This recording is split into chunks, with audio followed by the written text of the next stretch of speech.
Hi అండి. నమస్తే. Welcome back to my channel. మీరంతా ఎలా ఉన్నారు? నేనైతే చాలా బాగున్నాను. ఈరోజైతే ఎగ్ మసాలా కర్రీ చేస్తున్నాను.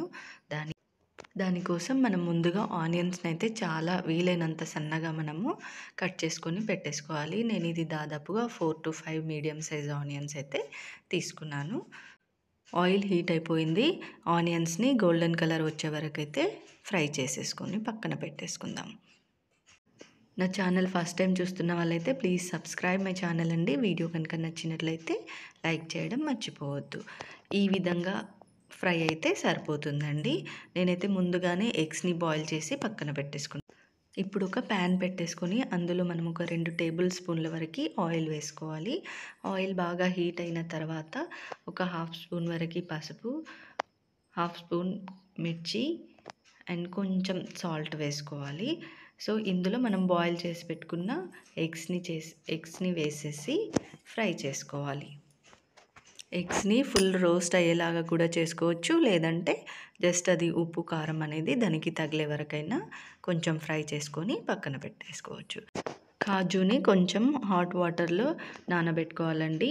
ఇప్పుడు మనము ఫ్రై చేసుకున్న ఆనియన్స్, ఈ కాజు వేసుకొని కొంచెం వాటర్ వేసుకొని ఒక 2 టేబుల్ స్పూన్ల వరకు వాటర్ వేసుకొని ఈ విధంగా మిక్సీ చేసుకోవాలి.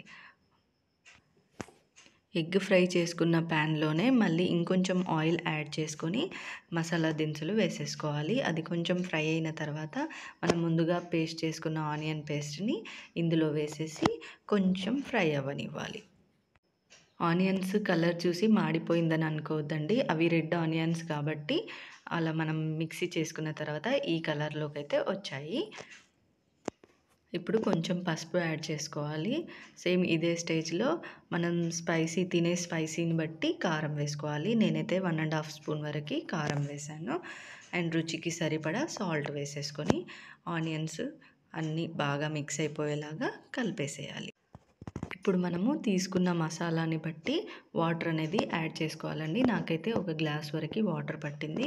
మరీ వాటరీగా ఉంటే కూడా బాగుండదు టేస్ట్ వైజ్. సో మనం చూసి వేసుకోవాలండి. ఇప్పుడు ఒక చిన్న స్పూన్‌తో గరం మసాలా వేసుకున్నానండి. గరం మసాలా మరీ ఎక్కువగా వేసుకోవద్దు. ఒక 2 చిటికెడు అనుకోండి గరం మసాలా వేశాను. సో ఇదే స్టేజ్‌లో మనము ఒక స్పూన్ వరకు మీగడ వేసుకోవాలి. దీనివల్ల మంచి కన్సిస్టెన్సీ అండ్ టేస్ట్ వైజ్ కూడా చాలా బాగుంటుంది. మీరు ఒకసారి తప్పకుండా ట్రై చేయండి. అండ్ చిక్కదనం కూడా వచ్చేస్తుంది.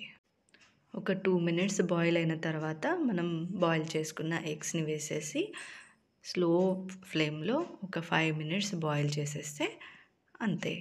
టేస్టీ క్యాటరిన్ స్టైల్‌లో ఎగ్ మసాలా కర్రీ రెడీ అయిపోయింది. మీరు కూడా తప్పకుండా ట్రై చేయండి. And thanks for watching. Thank you.